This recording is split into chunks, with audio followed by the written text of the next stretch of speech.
Bismillahirrahmanirrahim. Assalamualaikum warahmatullahi wabarakatuh. Alhamdulillahilladzi bi ni'matihi tatimmus shalihat. Asyhadu an la ilaha illallah wahdahu la syarikalah wa asyhadu anna Muhammadan 'abduhu wa rasuluh. Allahumma salli wa sallim wa barik wa an'im ala habibina wa qudwatina wa syafi'ina wa nabiyyina Muhammadin wa ala alihi wa sahbihi wa man sara ala nahji wastanna bi sunnati waktafa bi atharihi ila yaumiddin, amma ba'du. Ma'asyiral muslimin wal muslimat, bapak-bapak dan ibu-ibu yang dirahmati Allah Subhanahu wa taala. Alhamdulillah, bertambah nominal usia kita dengan masuknya kita di bulan Muharram tahun 1448 Hijriah. Namun di balik bertambahnya nominal usia kita, itu artinya kesempatan hidup kita semakin berkurang. Waktu beramal kita semakin sempit. Entah apakah pundi-pundi perbendaharaan kita yang akan menjadi bekal kita ke alam berikutnya sudah cukup atau belum, itu sangat tergantung pada keyakinan kita, karena Allah Subhanahu wa taala juga akan mengambil pahala dari keyakinan kita, atau tergantung pada apa yang telah kita lakukan sesuai dengan keyakinan tersebut. Karena Allah Subhanahu wa taala tidak hanya mengambil pahala dari keyakinan seseorang, tetapi Allah juga mengambil pahala dari apa yang dia amalkan, apa yang dia lakukan sesuai dengan keyakinannya. Al-Imam Al-Hasan Al-Basri rahimahullahu taala mengatakan, al-imanu laisa bitamanni wala bitarajji walakin ma waqara fil qalbi wa saddaqathul a'mal. Iman itu, keyakinan itu bukan hanya sekedar tamanni, angan-angan, bukan pula taraji, harapan, tetapi iman, keyakinan itu adalah ma waqara fil qalbi, apa yang terhunjam kuat di dalam hati, wa saddaqathul a'mal, dan dibuktikan, dibenarkan oleh amalan-amalan. Kalau kita yakin bahwa hidup kita ini fungsi dan tujuannya adalah beribadah kepada Allah dengan amalan terbaik, maka semenjak kita terjaga dari tidur kita, yang kita fikirkan, yang kita rencanakan, dan yang kita lakukan adalah ibadah. Maka begitu kita bangun, kita langsung bersuci. Yang kita fikir terlebih dahulu, bagaimana saya mensucikan diri saya agar saya bisa menghadap kepada Tuhan saya. Maka setelah bersuci, kita menutup aurat dengan pakaian terbaik, karena kita mau menghadap Allah Subhanahu wa taala.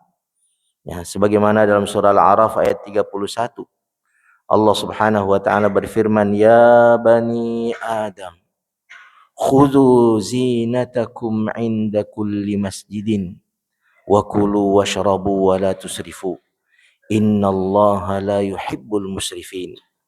Wahai bani Adam, wahai anak-anak Adam, khudhu zinatakum, ambillah, gunakanlah perhiasan-perhiasan kalian.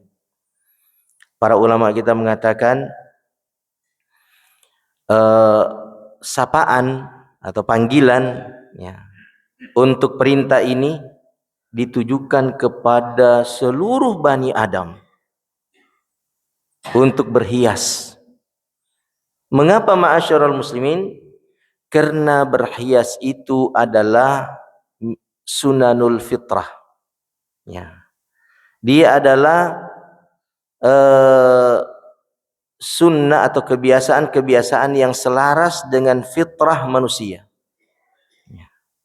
Tabiat dan kecenderungan yang Allah Subhanahu wa taala ciptakan ia di atasnya.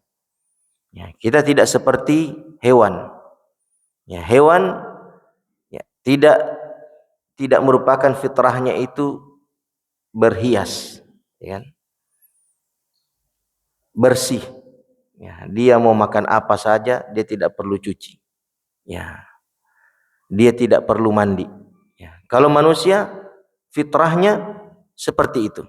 Apapun agama dan keyakinannya, dia cenderung untuk membersihkan dirinya, memperindah dirinya, menghiasi dirinya.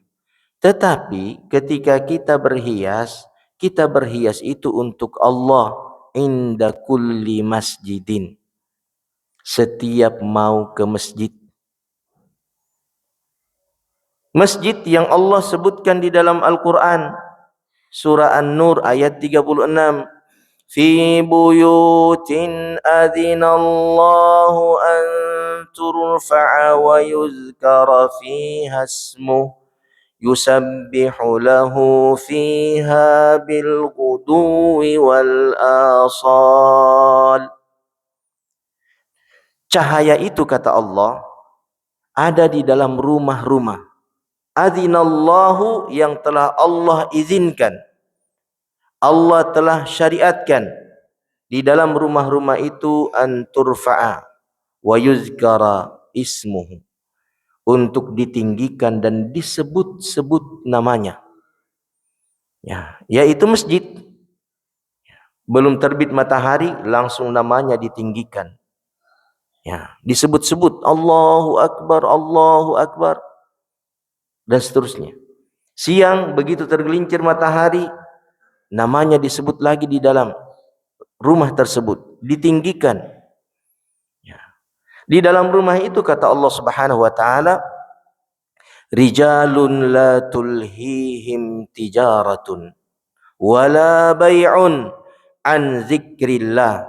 Di dalam rumah-rumah itu terdapat orang-orang yang tidak dilalaikan, tidak dilengahkan oleh bisnis dan perdagangan mereka. Ya, alhamdulillah, pagi-pagi buta seperti ini kita sudah ada di rumah ini. Ini menunjukkan bahwa kita adalah hamba-hamba Allah yang tidak terlalaikan, tidak dilengahkan oleh bisnis dan perdagangan. Sekarang ini kalau kita keluar atau sebelum tadi kita tiba di masjid, kita masih di rumah, ada enggak toko yang terbuka? Ada kira-kira? Ada? 24 jam di? Yang jaga toko itu ke masjid enggak? Ada enggak dia di sini? Kalau ada toko-toko terbuka dekat-dekat di sini. Ada enggak? Kalau dia tidak ada, maka dia tidak masuk dalam ayat ini. Surah An-Nur ayat 37. Rijalun la tulhihim tijaratun wala bai'. Sebentar siang, lebih banyak toko terbuka. Begitu nama Allah dikumandangkan di rumah ini, ada enggak penjaga-penjaga toko itu yang datang? Ya. Kalau dia tidak datang, maka dia tidak masuk dalam ayat ini. Rijalun la tulhihim tijaratun wala bai'un an zikrillah. Wa iqamus shalah. Mereka tidak lalai, mereka tidak lengah oleh bisnis dan perdagangan mereka untuk berzikir kepada Allah dan menegakkan salat, wa itaiz zakah, dan membayar zakat. Yakhafuna yawman tataqallabu fihi alqulubu wal absar. Mereka lakukan itu semuanya karena mereka didorong oleh rasa cemas, oleh rasa takut, oleh rasa khawatir pada suatu kondisi dan keadaan di mana manusia pada saat itu pandangannya berbolak-balik, hatinya berbolak-balik, terguncang karena beratnya kondisi itu. Ada dua kondisi yang membuat mata seseorang, hati seseorang diguncang oleh kecemasan, ketakutan, dan kekhawatiran. Pertama, keadaan sakaratul maut. Itu kiamat kecil. Dan yang kedua adalah kondisi kiamat besar. Pandangan mata pada saat itu berbolak-balik. Kecemasan jantung ma'asyiral muslimin itu akan terguncang hebat. Apa permintaan orang-orang yang selama ini lengah dengan bisnis dan usahanya di dunia sehingga lupa berzikir kepada Allah, lupa menegakkan salat, lupa membayar zakat, enggak peduli dengan orang-orang susah di sekelilingnya? Apa permintaan mereka pada saat matanya sudah berbolak-balik, terbelalak dia, hatinya sudah terguncang? Permintaannya cuma satu, sesuatu yang selama ini ia lalaikan, ia lupakan, ia pandang enteng, ia remehkan, dan ia tidak peduli sama sekali.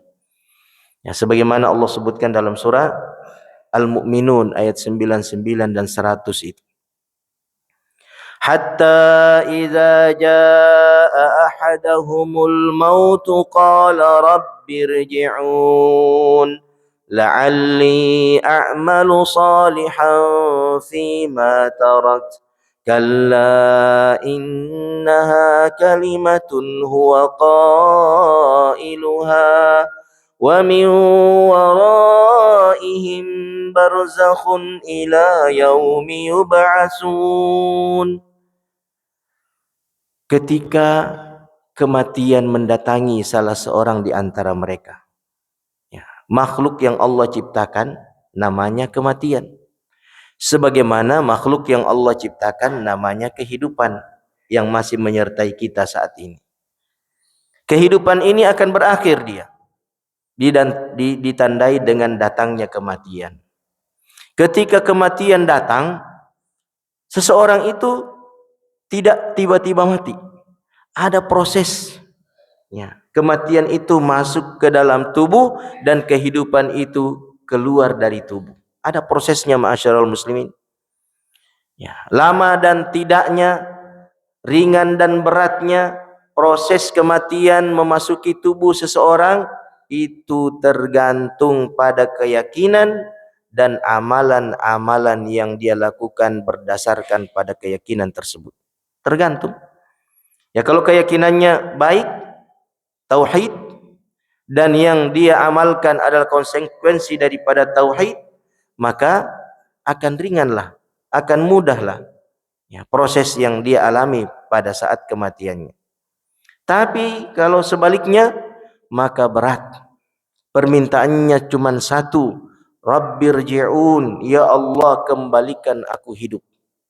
La'alli a'malu salihan, agar aku bisa mengamalkan suatu kesalehan. Fima taraktu, sesuatu yang selama ini aku tinggalkan, aku abaikan. Maka waspadalah kalau seseorang itu selalu tidak ada di masjid setiap kali nama Allah berkumandang. Subuh ini enggak ada dia. Sebentar duhur enggak ada juga dia. Asar enggak ada juga. Maghrib enggak ada juga, Isya. Subhanallah. Kok Anda bisa tenang hidup di buminya Allah, sementara setiap kali Allah memanggil Anda, Anda tidak peduli dengan panggilannya. Allah tidak pernah mendatangi tempat dia memanggil Anda untuk segera datang ke sana, melapor kepadanya. Kok bisa Anda tenang seperti itu hidupnya? Padahal akan kembali nanti menghadap kepadanya dan akan dimintai pertanggungjawaban atas apa yang telah Allah berikan kepadamu di dunia ini. Allah berikan kepada kita segala sesuatu di dunia ini, tujuannya cuma satu. Wabtaghi fima ataka Allahu ad-daral akhirah. Wabtaghi, dan usahakanlah, fima ataka Allah, pada apa yang telah Allah berikan kepadamu. Apa yang kita usahakan, apa yang kita perjuangkan, apa yang kita cari, menggunakan apa yang telah Allah berikan kepada kita di dunia ini, yang kita upayakan, yang kita perjuangkan, yang kita cari adalah ad-daral akhirah, negeri akhirat. Berarti dengan seluruh anggota tubuh kita, kita mencari akhirat. Dengan seluruh waktu yang Allah berikan 24 jam dalam sehari, kita pakai untuk mencari akhirat. Dengan seluruh makanan-makanan, minuman-minuman yang kita konsumsi, kita gunakan untuk mencari akhirat.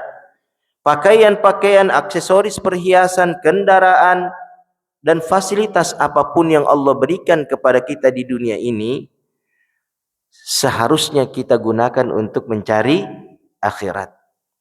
Berarti kesibukan orang-orang beriman di dunia ini adalah mencari akhirat. Karena dia sudah terlalu sibuk menggunakan fasilitas itu mencari akhirat, datang peringatan. Wala tansa nasibaka minad dunya. Namun, jangan lupakan bahagianmu di dunia ini. Bahwa kamu harus istirahat, kamu harus tidur, kamu harus membina keluarga, menikah dan punya anak. Itu bahagianmu di dunia ini, silahkan. Mengapa datang peringatan itu? Karena sudah terlihat dalam kehidupan orang ini sibuk mencari akhirat. Nah, kalau keadaan kita tidak seperti itu barangkali. Kita terlalu sibuk mencari dunia. Sehingga datanglah peringatan. Kebalikan daripada ayat itu. Jangan lupakan akhiratmu. Kenapa peringatannya terbalik? Karena kehidupan kita terbalik. Yang semestinya di dunia ini kita mencari akhirat, kita justru mencari dunia. Ya, ngapain kita mencari dunia? Kalau bahasa kasarnya ya, ngapain kita mencari dunia? Toh kita di dunia. Ya, tidak dicari, dia sudah di hadapan kita. Ya. Apalagi di dunia ini kita tidak terlahir kecuali bersama dengan kita apa?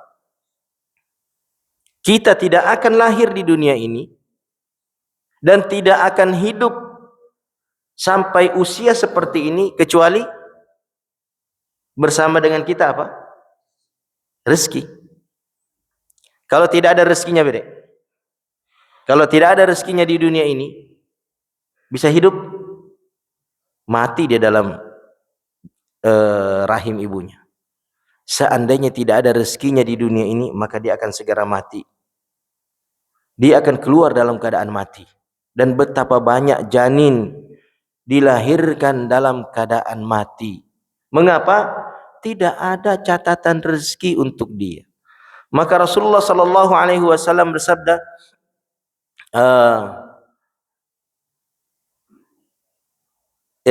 sesungguhnya penciptaan kalian yujma'u khalqum fi batni ummihi arba'ina yawman nutfatan summa yakunu mudghatan misla dhalik summa yakunu yujma'u khalqu ahadikum fi batni ummihi arba'ina yawman nutfatan summa yakunu 'alaqatan misla dhalik summa yakunu mudghatan misla dhalik summa yunfakhu fihi ruh wa yu'maru bi arba'i kalimat. Ya. Penciptaan kalian itu kata Rasulullah dikumpulkan dalam rahim ibunya dalam keadaan nutfah selama 40 hari. Dalam keadaan alaqah seperti sesuatu yang menempel, ya, lintah yang menempel selama 40 hari. Kemudian mudghah, gumpalan daging selama 40 hari. Lalu setelah 120 hari barulah ditiupkan ruh. Lalu kemudian bersamaan ditiupkan dengan ruh ditetapkan 4 perkara untuknya. Ketetapan takdirnya. Apa itu? Bikat birizqihi, ketetapan rezekinya. Wa ajalihi, masa hidupnya, ajalnya. Wa syaqiyyun aw sa'idun, orang ini bahagia atau sengsara. Kebahagiaan dan kesengsaraan juga sudah ditetapkan jauh sebelum kita dikeluarkan dari rahim. Maka kita keluar membawa catatan rezeki itu untuk kita terima. Dan Rasulullah sallallahu alaihi wasallam mengatakan walan yamuta ahadun hatta yastakmila rizqahu, tidak akan mati seorang hamba kecuali dia telah menyempurnakan rezekinya. Dia tidak akan mati. Seandainya ma'asyiral muslimin ada sebutir beras atau sekerat roti yang menjadi rezeki kita, namun rezeki itu ada di penghujung Afrika, maka kita tidak akan mati sampai kita berada di ujung Afrika untuk sekedar mengambil sekerat roti. Lalu setelah itu, kalau matinya di Indonesia, dia akan kembali semiskin-miskinnya dia, pasti dia akan kembali ke tempat di mana dia harus mati. Subhanallah ma'asyarul muslimin. Lantas mengapa kita demikian ketakutan, merasa selalu dihantui dengan kekurangan rezeki, padahal Allah Subhanahu wa taala yang menjamin rezeki telah menetapkan rezeki itu. Mengapa kita seolah-olah kekurangan waktu untuk memburu rezeki, padahal ketetapan rezeki itu tidak ditentukan oleh sebanyak apa waktu kita gunakan untuk mencarinya. Tidak, ma'asyiral muslimin. Seandainya dilebihkan 24 jam dalam sehari, dikasih kepada seseorang lebih daripada itu, 100 jam waktu dikasih dalam sehari untuk mencari rezeki, maka dengan 100 jam itu tidak akan bertambah rezekinya dari apa yang telah ditetapkan oleh Allah Subhanahu wa taala. Jadi ngapain menghabiskan waktu ma'asyiral muslimin untuk rezeki yang tidak akan mungkin bertambah sesuai dengan bertambahnya durasi waktu kita memburunya. Nah, ma'asyiral muslimin, rezeki-rezeki yang kita peroleh di dunia ini sekali lagi tujuannya agar kita gunakan mencari akhirat. Disinilah tempat bagi masing-masing manusia untuk mencari posisinya di akhirat. Kalau kita tidak manfaatkan keberadaan kita di dunia untuk mencari akhirat, maka begitulah keadaan seseorang nanti, ya, pada saat sakaratul maut, dia minta dikembalikan hidup di dunia untuk memanfaatkan waktunya mencari akhirat dengan melakukan kesolehan. Tetapi apa jawaban Allah? Tragis. Kalla innaha kalimatun huwa qailuha. Sekali-kali tidak. Itu cuman dalih, itu cuman alasan yang dia ucapkan. Wa min waraihim barzakhun ila yaumi yub'atsun. Dan di belakang mereka sudah ada barzakh, ada penghalang yang tidak memungkinkan bagi siapapun untuk kembali lagi. Alam barzakh ma'asyiral muslimin. Alam yang menghalangi seseorang untuk kembali ke alam sebelumnya. Hatta Rasulullah sallallahu alaihi wasallam, Rasulullah itu tidak akan mungkin kembali lagi. Ada hamba-hamba Allah yang permintaan mereka setiap hari kembali ke dunia. Orang-orang soleh untuk mendapatkan karamah yang telah mereka peroleh sebelumnya. Siapa mereka kira-kira? Selalu itu aja permintaannya, ya Allah kembalikan, ya Allah kembalikan. Untuk mendapatkan karamah itu 10 kali lagi. Begitu nikmatnya karamah itu dia rasakan. Dan begitu istimewanya balasan dari karamah itu dia dapatkan di alam barzakh. Maka dia pengen kembali untuk mendapatkan 10 kali lagi karamah itu. Siapa kira-kira? Mereka adalah orang-orang yang mati syahid. Mereka minta-minta, ngemis-ngemis kepada Allah. Ya Allah, kembalikan saya hidup ke dunia. Saya ingin syahid 10 kali lagi. Ini yang baru 1 kali, ini istimewanya luar biasa. Nah, ma'asyiral muslimin yang dirahmati Allah Subhanahu wa taala, orang yang mati syahid itu adalah orang yang sudah membuang seluruh harapan dunianya. Dia buang. Dan untuk cita-cita itu dia korbankan sesuatu yang paling mahal dari semua harta dunia, yaitu nyawa. Seseorang bisa lego rumahnya, lego tanahnya, lego mobil mewahnya demi mendapatkan kesehatan untuk mempertahankan nyawanya. Nyawa sesuatu yang paling mahal. Orang-orang yang syahid dia sudah korbankan itu. Ya, apalagi cuma duitnya. Apalagi cuma keluarganya. Nah, lihatlah saudara-saudara kita di Palestina itu. Subhanallah. Ya, orang-orang yang sama sekali tidak mengkhawatirkan kematian di medan jihad.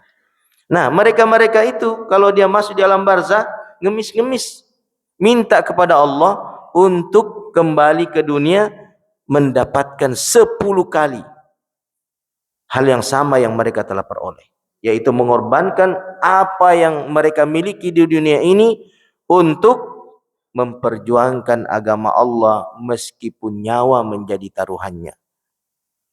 Nah, ma'asyiral muslimin yang dirahmati Allah Subhanahu wa taala, sekali lagi Allah Subhanahu wa taala hanya menilai apa yang kita yakini di dalam hati, lalu kemudian apa yang kita lakukan berdasarkan pada keyakinan yang telah kita tanamkan di dalam hati itu. Setiap waktu sampai kita mati, dari situlah penilaian-penilaian itu akan dikumpulkan dalam catatan amalan-amalan kita. Ada yang merah, ya tentu saja ma'asyiral muslimin ada yang merah. Kalau ada yang merah, Allah sudah memberikan banyak mekanisme untuk menghapus yang merah-merah itu. Ya, ada istighfar. Ya. Bahkan Allah Subhanahu wa taala menciptakan dari kalimat-kalimat istighfar itu sesuatu yang bisa menghapus catatan-catatan merah meskipun sebanyak buih di lautan. Ya, bayangkan tuh. Allah juga menciptakan mekanisme yang lain. Jika dilakukan oleh seseorang, langsung catatan merahnya itu terhapus. Ada yang setahun, ada yang 2 tahun. Ya, kemarin yang setahun ma'asyiral muslimin. Kemarin tanggal 10 Muharram. Kalau kita lakukan itu, catatan merah sepanjang setahun yang lalu dihapus oleh Allah, dibersihkan oleh Allah. Maka beruntunglah siapapun di tanggal 10 kemarin yang melakukan mekanisme itu. Puasa Asyura. Beruntunglah dia. Tapi kan harus disertai dengan keyakinan. Ya? Harus disertai dengan keyakinan. Kita yakin bahwa Allah benar-benar menunaikan janjinya. Allah tidak bohong. Rasulullah tidak bohong. Bahwa dosa-dosa kita di sepanjang tahun yang lalu sudah dihapus oleh Allah. Tapi kalau kita ragu-ragu, dihapus kayak? Dihapus kayak? Tidaklah. Ya. Ud'ullaha wa antum muqinuna bil ijabah. Beribadalah engkau kepada Allah dengan sekuat keyakinan dalam hatimu bahwa engkau mendapatkan ijabah. Engkau mendapatkan pengabulan. Tapi kalau kita ragu, diterima ke ini ya? Terhapus ke ini ya? Fa innallaha la yaqbalu du'a min qalbin ghafilin lahin. Allah itu tidak menerima ibadah, tidak menerima doa dari hati yang lengah dan lalai. Ya. Maka kuatkan keyakinan kita bahwa apa yang kita lakukan secara serius, sungguh-sungguh, tulus dan ikhlas ini diijabah oleh Allah Subhanahu wa taala. Sebaik apa keyakinan kita, sebaik itulah perolehan kita di sisi Allah Subhanahu wa taala.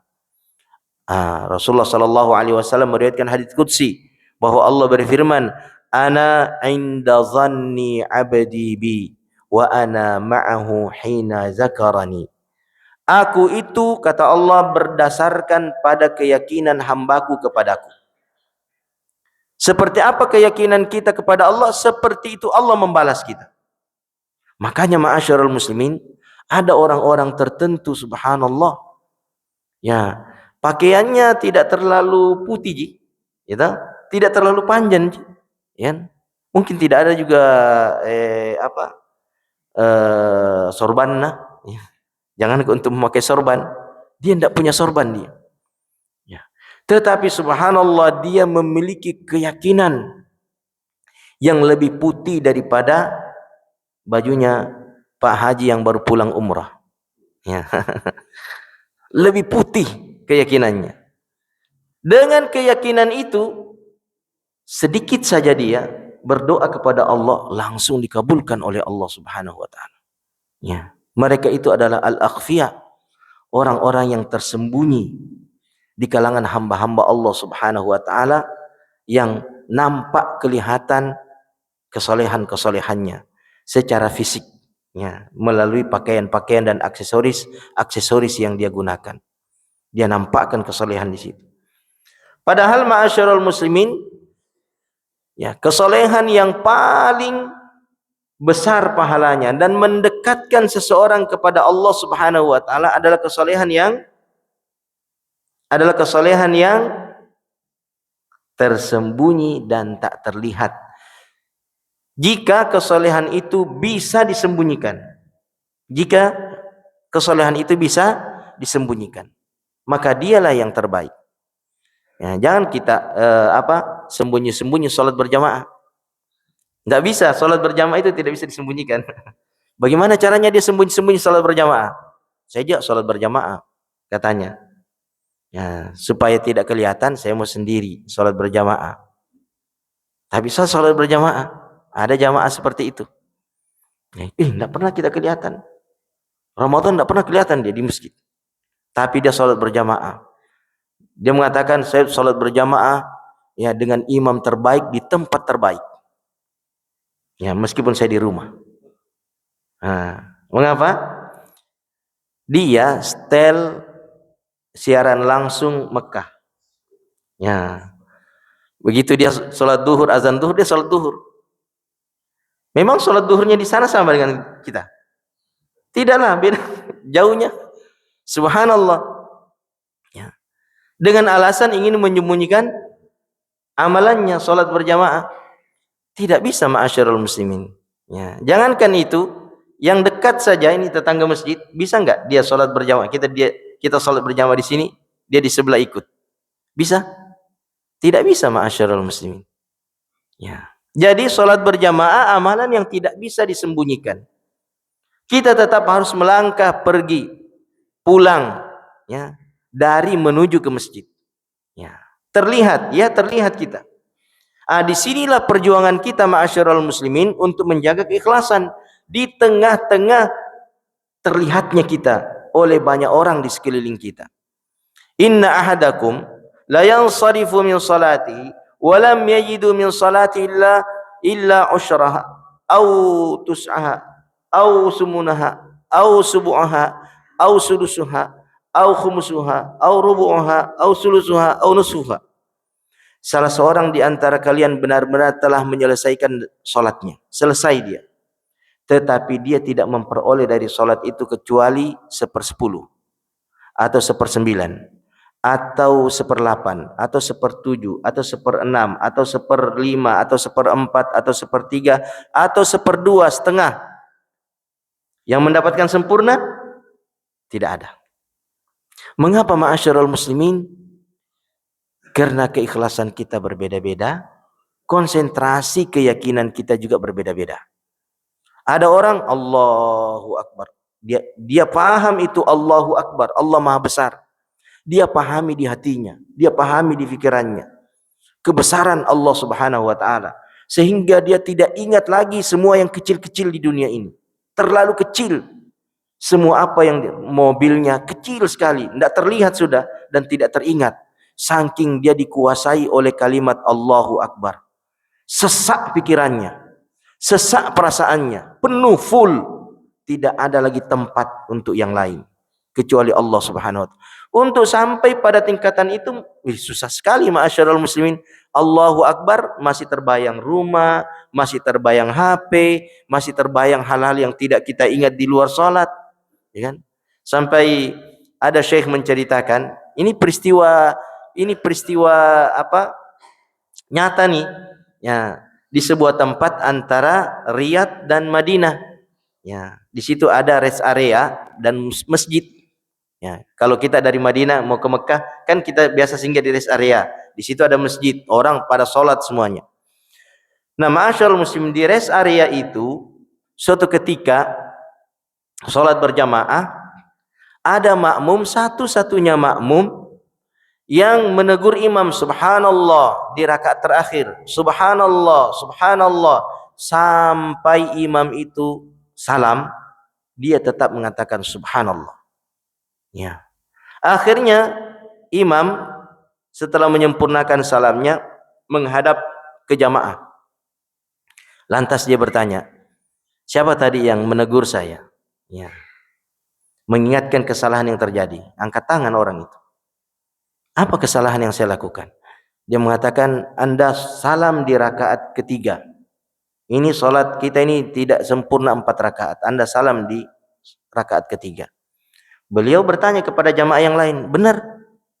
Karena ini cuma satu-satunya orang. Nah, jamaah yang lain mengatakan sudah sempurna. Nah, imam juga seperti itu, sudah sempurna 4 rakaat. Maka ditanya nih, lah, Anda mengapa begitu yakin bahwa kita salam di rakaat ketiga? Dia bilang, Syekh, saya ini seorang pedagang. Perjalanan bisnis saya itu dari Riyadh, Madinah, Madinah, Riyadh. Dan kebiasaan saya sholat di tempat ini. Ya. Setiap kali perjalanan dagang saya sholat di sini nih, singgah di sini nih. Dan setiap kali saya sholat di sini, kebiasaan saya, begitu takbiratul ihram, saya membayangkan perjalanan saya dari Riyadh. Ya, di rakaat pertama saya tiba di daerah ini, rakaat kedua daerah ini, ketiga daerah ini, nanti di rakaat keempat menjelang salam saya tiba di Madinah. Begitulah kebiasaan saya. Nah, tadi saya belum tiba di Madinah, Anda sudah salam. Berarti kurang ini sholat. Jadi subhanallah ma'asyiral muslimin, ada orang yang sholat mulai dari takbiratul ihram menghayal sampai dia salam. Nah, muter-muter dalam khayalan yang berbeda-beda. Semua tempat dia kunjungi, ya, semua pemandangan dia lihat, ya, semua hal dia ingat kecuali zikir. Ya, sampai dia lupa baca Al-Fatihah. Ya kan? Dia lupa baca doa ruku, doa sujud, doa duduk di antara dua sujud, ya. Semuanya dia lupa. Mengapa? Berputar-putar khayalannya. Nah, itulah yang membedakan perolehan pahala kita ma'asyiral muslim pada setiap salat yang kita tunaikan secara berjamaah. Kita satu saf, tapi perolehan kita berbeda. Tidak ada yang sama. Tergantung pada keyakinan, konsentrasi, ya, dan kekhusyuan yang sanggup kita peroleh di dalam sepanjang rakaat-rakaat salat yang kita tunaikan. Nah, ma'asyiral muslimin yang dirahmati Allah Subhanahu wa taala, ada mekanisme yang lain, untuk menghapus catatan merah. Apa itu?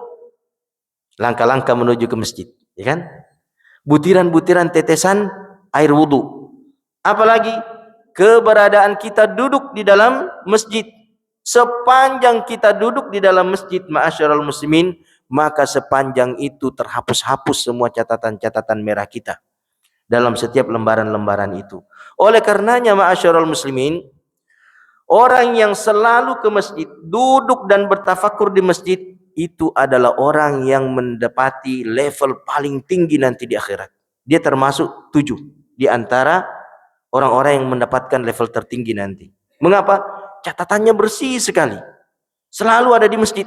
Dan selalu kalau di masjid, lama di masjid. Bertafakur. Ya.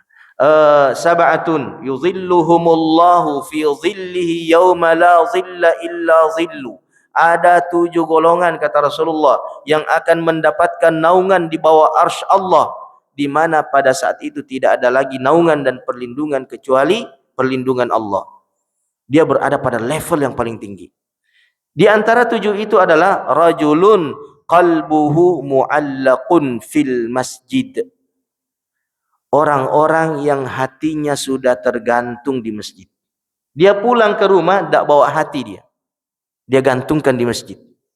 Hati itu tempatnya cinta. Hati itu tempatnya rindu. Hati itu tempatnya harapan.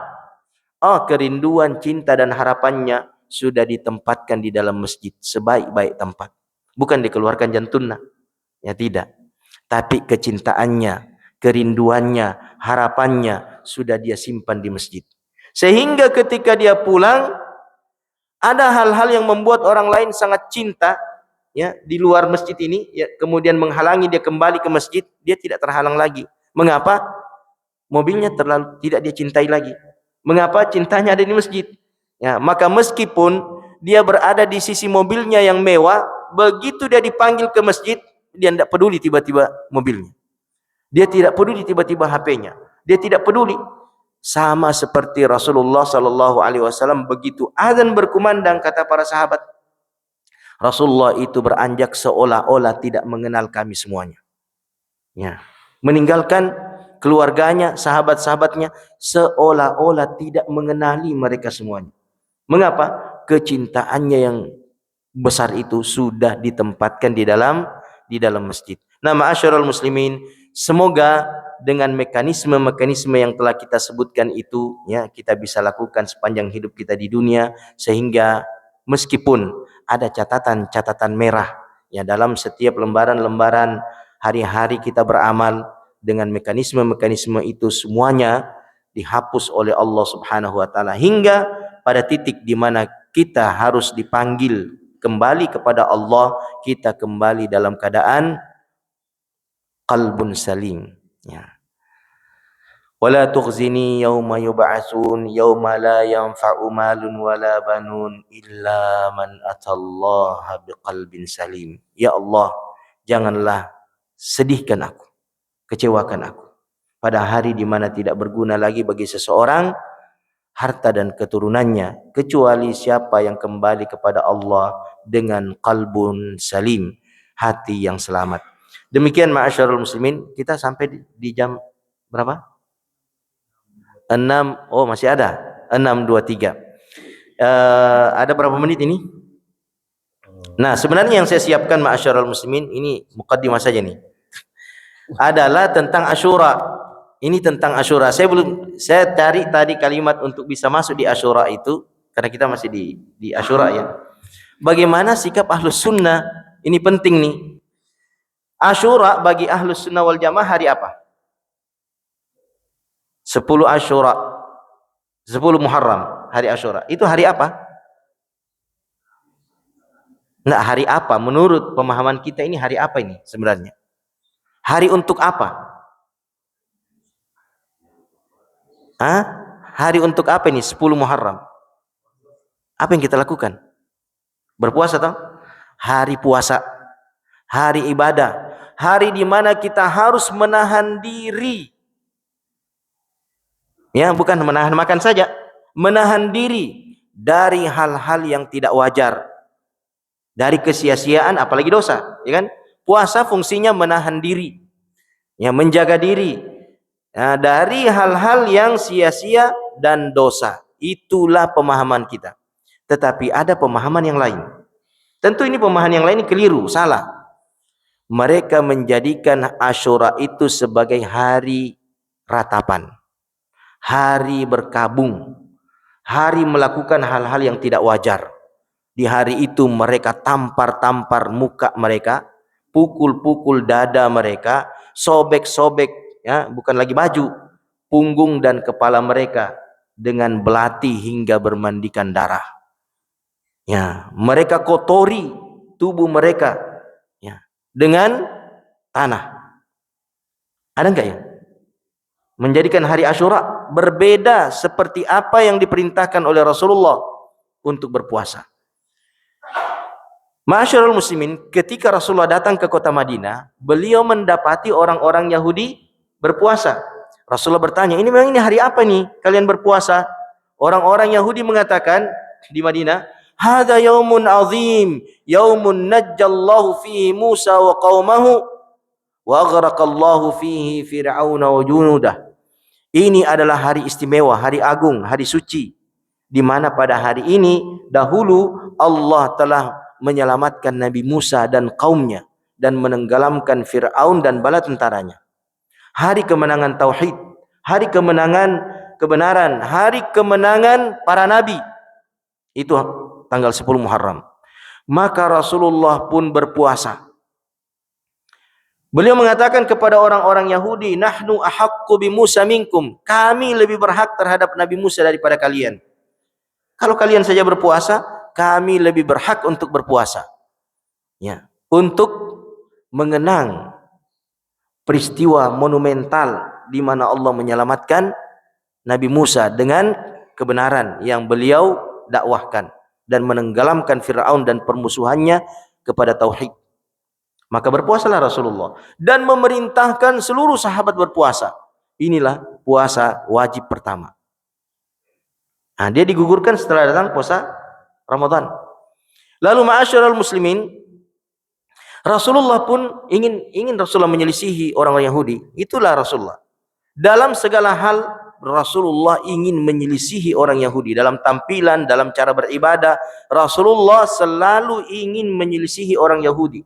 Sampai-sampai begitu getolnya Rasulullah menyelisihi orang-orang Yahudi dan Nasrani, Rasulullah sampai memerintahkan sahabatnya, uhful liha wa qassus shawarib khaliful yahuda wan nasara. Rasulullah mengatakan, panjangkan jenggot kalian, cukur kumis kalian, selisihi itu orang-orang Yahudi dan Nasrani, jangan sama dengan mereka. Kalau kita lihat bagaimana rahib-rahibnya orang-orang Yahudi, bagaimana? Yahudi. Panjang jenggotnya, panjang kumisnya, ya kan? Ya, sampai kumis mereka itu menutup bibir atas bahkan bibir bawah. Ya, lihatlah orang-orang Yahudi itu yang rahib-rahibnya. Nah, kalau Nasrani, Kristen bagaimana? Habis semuanya. Lihatlah orang-orang Eropa itu. Habis semuanya, pelontos, ya kan? Nah, kita harus berada di antara panjang dua-duanya, pelontos dua-duanya. Kita harus berada di tengah-tengah, menyelisihi mereka berdua itu. Bagaimana caranya? Ada yang dipelontoskan, ada yang dipanjangkan. Apanya yang dipelontoskan? Kumisnya. Apanya yang dipanjangkan? Jenggotnya. Begitulah Rasulullah, karena sangat ingin jika kita berbeda dengan mereka. Ya, sampai ketika puasa Asyura, orang Yahudi puasa, maka Rasulullah pun mengatakan, la in ashtu ila qabilin la asumanna tasi. Seandainya aku masih hidup di tahun depan, aku akan berpuasa di tanggal 9 Muharram. Tapi tidak panjang usianya Rasulullah. Rasulullah wafat sebelum ketemu dengan bulan Muharram tahun depan. Maka ini adalah impian yang tak kesampaian oleh Nabi kita. Siapa yang menyampaikan impiannya ini? Siapa? Kita, umatnya. Maka beruntung dan berbahagialah siapapun yang menyampaikan impian Rasulullah yang beliau tidak sampai menunaikannya. Ya, sehingga dia puasa Tasu'a. Nah, ma'asyiral muslimin yang dirahmati Allah Subhanahu wa taala, seandainya pun ini alasan puasa Asyura ya. Lantas apa alasan orang-orang yang menjadikan Asyura itu sebagai hari berkabung, hari meratap, hari berduka, hari bersedih, sampai mereka melakukan hal yang tak wajar, bahkan menyelisihi perintah Rasulullah? Apa alasannya? Alasannya adalah peristiwa Karbala. Ya, apa peristiwa Karbala? Peristiwa terbunuhnya cucu Rasulullah, cicit Rasulullah yang jumlahnya kurang lebih 17 orang. Ahlul Bait. Siapa mereka? Husain bin Ali bin Abi Thalib. Lah, kenapa bisa terbunuh di Karbala Husain bin Abi Thalib? Siapa yang membunuhnya? Siapa yang membunuhnya barangkali? Sahabat-sahabat Rasulullah, para tabi'in. Mustahil, ma'asyiral muslimin. Jadi pada tahun 41 Hijriah, ketika terjadi peristiwa dua khalifah, ya, yaitu Muawiyah bin Abi Sufyan diangkat menjadi khalifah pasca wafatnya Ali bin Abi Thalib, maka diangkat pula Hasan menjadi khalifah. Ya. Jadi ada khalifah di Syam, ada khalifah di Irak. Kan tidak boleh ada dua khalifah. Maka Hasan bin Ali bin Abi Thalib mengundurkan diri, memberikan baiat kepada Muawiyah bin Abi Sufyan.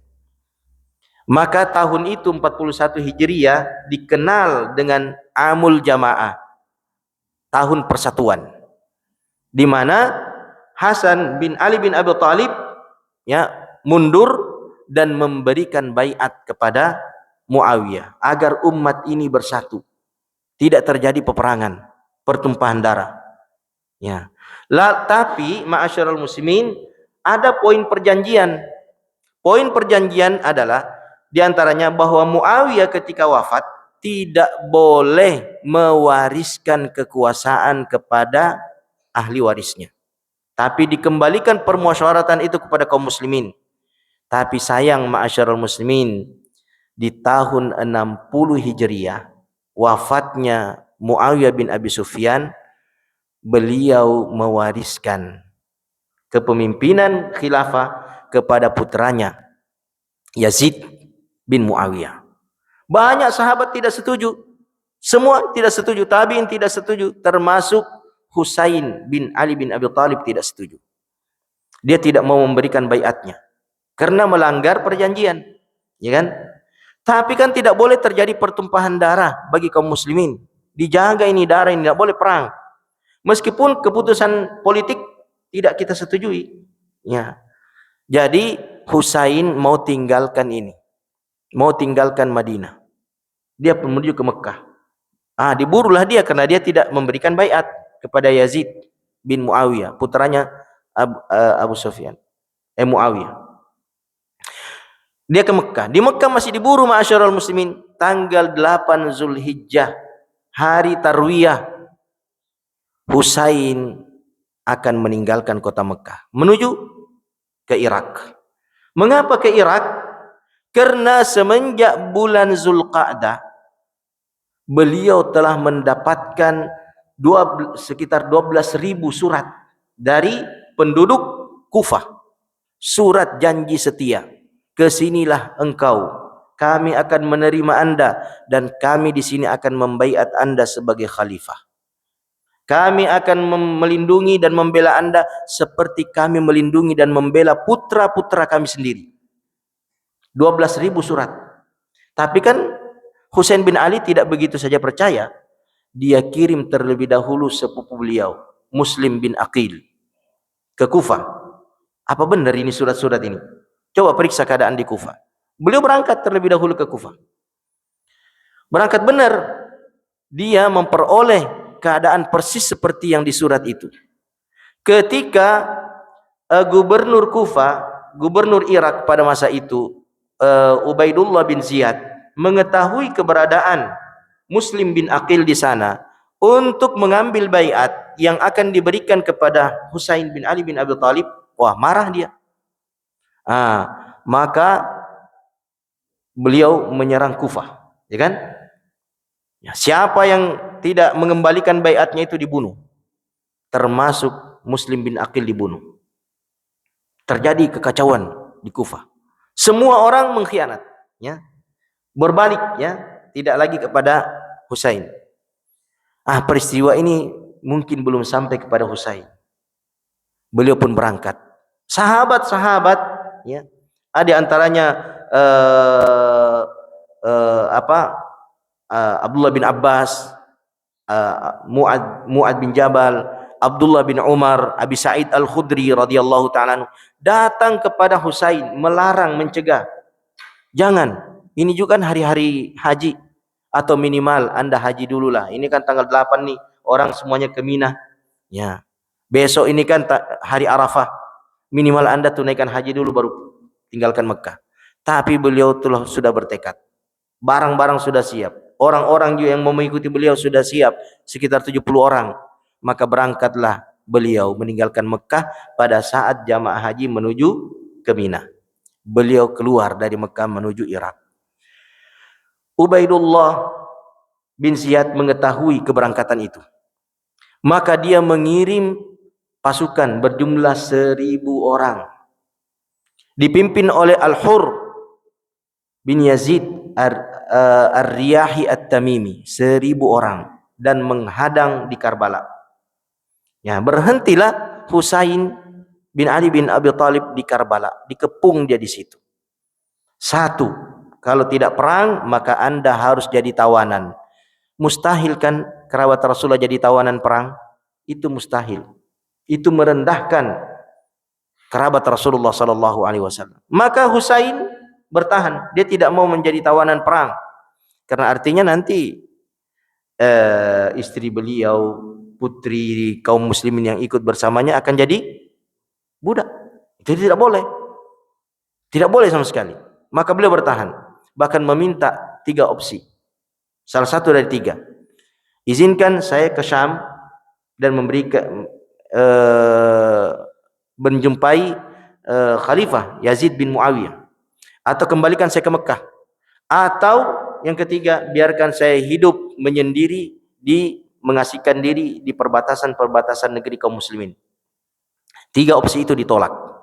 Ya, kecuali perang atau jadi tawanan. Ya. Masyarul muslimin nego lama. Ubaidullah bin Ziyad kirim lagi pasukan yang lebih besar dipimpin oleh Umar bin Sa'ad bin Abi Waqqas, putranya sahabat Rasulullah Sa'ad bin Abi Waqqas yang bernama Umar, dijadikan pimpinan pasukan kedua. Jumlahnya 4.000. Tugas mereka langsung perang. Begitu tiba. Jadi ma'asyiral muslimin, ketika menjelang detik-detik perang di situ, berhadapan 2 pasukan yang tidak seimbang sama sekali, hanya 70 orang menghadapi 5.000 orang. Ada yang bahkan ahli sejarah mengatakan 20.000 orang. Maka Al-Hur tiba-tiba sadar, wah, yang kita perangi ini cucunya Rasulullah, Sayyidu Syababi Ahlil Jannah. Ya. Al-Husainu minni, kata Rasulullah, wa ana minhu, ahabballahu man ahabba Husain. Husain itu bagian dari diriku dan diriku bahagian dari dirinya. Siapa yang mencintai Husain akan dicintai oleh Allah Subhanahu wa taala. Sadar beliau. Maka beliau membelot dari pasukannya meskipun beliau adalah pimpinannya, dan membelot bersamanya 40 orang bergabung bersama dengan Husain bin Ali bin Abi Thalib. Beliau tewas syahid membela Ahlul Bait, ya, di Karbala. Husain ma'asyiral muslimin terbunuh dengan sejumlah putranya, saudara-saudaranya, ada 5 saudaranya, ya, terbunuh di situ. Bahkan di tubuh beliau dalam catatan sejarah ada 33 tikaman tombak, 34 tebasan pedang. Bahkan lehernya digorok, kepalanya dibawa ke Syam. Begitu peristiwa tragis menimpa keluarga Rasulullah di tanggal 10 Muharram di hari Karbala. Okelah, kita boleh bersedih ma'asyiral muslimin, boleh bersedih, tetapi meskipun kita bersedih, kita tidak boleh menyelisihi sunnah dalam bersedih, berduka. Apa sunnahnya? Rasulullah mengatakan, laisa minna man latamal khududa wa syaqqal juyuba wa da'a bid'awal jahiliyah. Bukanlah golongan kami, kata Rasulullah, orang-orang ketika berkabung dia tampar-tampar pipinya, pukul-pukul pipinya, robek-robek saku bajunya, dan mengumpat mencela dengan umpatan dan celaan orang-orang jahiliyah. Ya, maka ma'asyiral muslimin, tahan kesedihan, jangan sampai melakukan hal-hal tak wajar. Kita bersedih dengan peristiwa Karbala yang menimpa cucu Rasulullah sallallahu alaihi wasallam dan ahlul baitnya, tetapi kita tidak boleh menampar wajah, tidak boleh memukul dada, tidak boleh merobek saku baju, tidak boleh mencela, tidak boleh menghina mereka, mencela sahabat-sahabat Rasulullah. Terakhir, siapa yang bertanggung jawab atas wafatnya beliau? Yang bertanggung jawab bukan sejumlah sahabat Rasulullah, bukan sejumlah tabi'in, tapi yang pertama kali bertanggung jawab adalah yang mengkhianati beliau, yang panggil lalu kemudian memeranginya. Karena Ahlul Kufah bergabung bersama 2 kelompok pasukan, ada yang 1.000, ada yang 4.000. Mereka tergabung, dia Tommy yang panggil, dia Tommy yang kepung, dia Tommy yang perangi. Ahlul Kufah menjadi, kemudian pimpinannya siapa? Ubaidullah bin Ziyad, ya, menjadi gubernur Kufah pada masa itu. Mereka lah yang bertanggung jawab atas wafatnya Husain bin Ali bin Abi Thalib radhiyallahu taala anhu. Demikian ma'asyiral muslimin, semoga informasi ini menambah pengetahuan kita dan tidak merubah keyakinan kita terhadap hari Asyura tanggal 10 Muharram. Kita tetap menjadikannya sebagai hari berpuasa dan hari beribadah, bukan hari berkabung duka cita dan melakukan hal-hal aneh yang tidak ada dalam sunnah Rasulullah sallallahu alaihi wasallam. Kita tutup dengan doa kafaratul majlis.